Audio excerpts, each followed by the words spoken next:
嘿，大家好，今天我们来玩一个超酷的东西，就是在你的电脑里面亲手打造一个专属于你，而且是隐形又超级加密的数位保险箱。哎，你有没有想过，如果可以在电脑上弄一个完全隐形，而且要密码才能打开的保险箱，这样就可以把你那些最重要的私人档案啊，或是工作资料啊，通通锁在里面。而且最棒的是什么，你知道吗？你完全不用去下载任何奇奇怪怪的软体哦，只要你的电脑是 Windows 10或11专业版，其实所有需要的工具都已经内建在里面了。这就表示它不只是免费，而且跟你的作业系统是完美整合的，那个安全性绝对可以信赖啦。好，那我们话不多说，马上开始动手吧。第一步，我们要做的就是先把这个保险箱的外壳给盖起来。说穿了，其实就是创建一个虚拟硬碟档案，也就是我们常说的 VHD。OK， 第一件事，我们需要拿到最高的权限，来跟着我做哦。先按下键盘上的 Windows 键，加上 R， 会跳出一个执行视窗，对不对？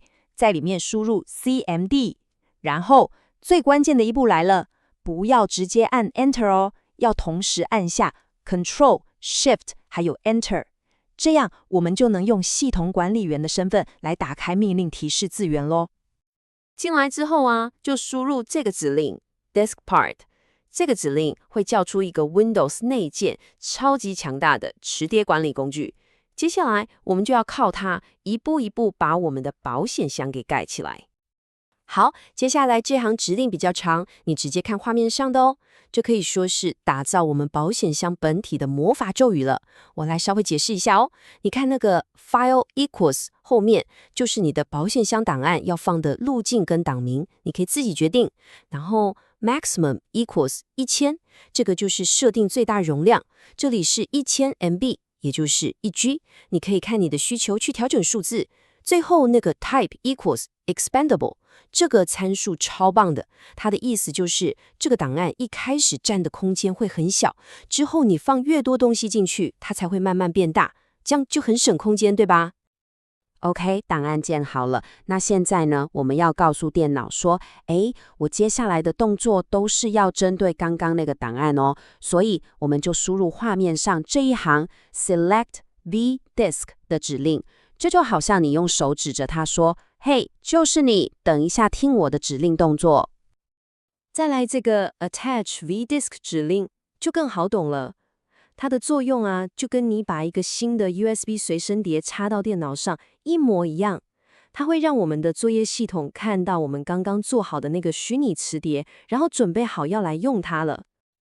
好，外壳接上电脑了，现在我们要来处理保险箱的内部装潢了。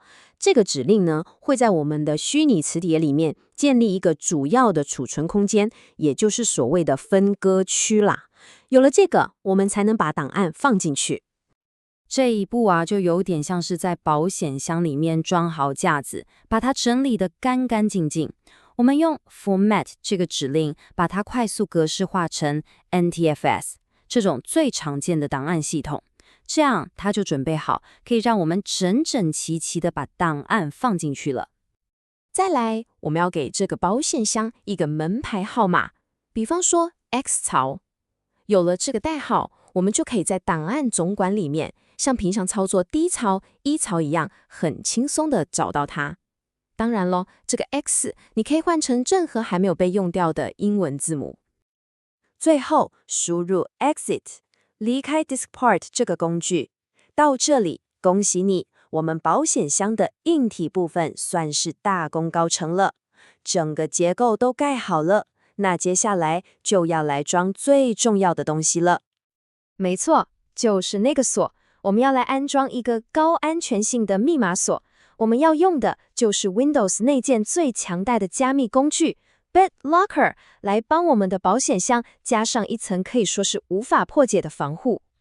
好，请在刚刚那个命令提示字元里面输入画面上这个指令它会马上启动 BitLocker 的加密功能。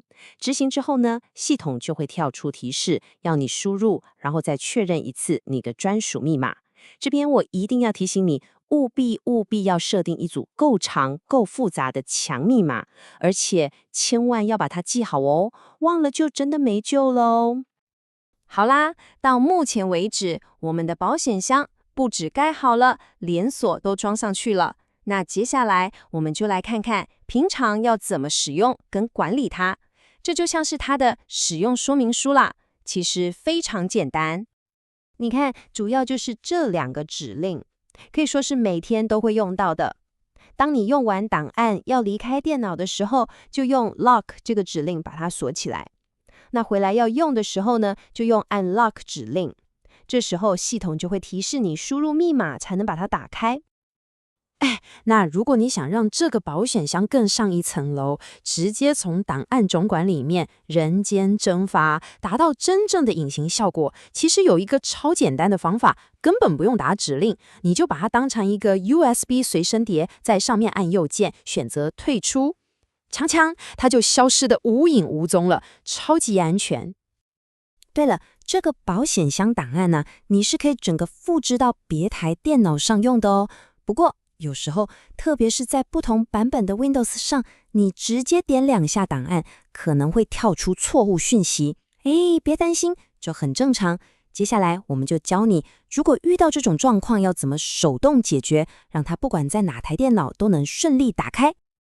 好，如果在别台电脑上打不开，你就跟着这个流程手动操作一次，保证解决。来，我们一步一步来哦。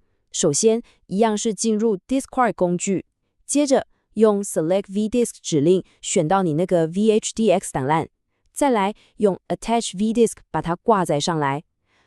有时候挂载之后，它会是离线状态，这时候你就要多下一个 Online Disk 的指令，把它叫醒，然后一样用 Assign Letter 给它一个磁碟机代号，最后离开 Diskpart， 再用我们很熟的 Manage BDE 指令输入密码解锁，这样就搞定了，是不是很简单？好的，来到我们今天最后一个部分，来分享一个给高手用的进阶技巧。如果你是那种追求效率的朋友，那用 PowerShell 来操作，可以把挂载、卸载这些动作从好几个步骤直接简化成一个指令，不但更优雅，而且速度也更快。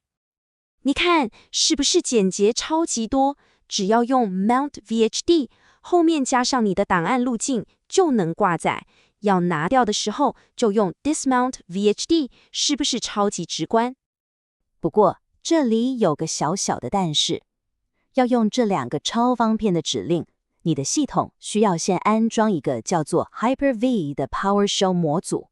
如果你的电脑还没装，也别担心，很简单，你只要用系统管理员身份打开 PowerShell， 然后把画面上这整串指令完整的复制贴上，执行一次，它就会自动帮你装好，一次搞定。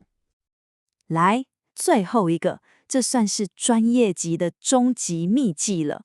万一哦，你用 PowerShell 挂载之后，发现那个磁碟机还是处于离线状态，叫不醒，那你就执行画面上这段完整的指令码，它就能强制把它唤醒上线。好，学会这招之后，你的工具箱可以说是完整了，几乎所有状况你都能应付自如。好了，从无到有，从建造、上锁到日常管理和各种进阶技巧，你专属的数位保险箱现在已经正式完工了。那么现在换你好好想一想，你第一个要放进去，好好保护起来的珍贵档案会是什么呢？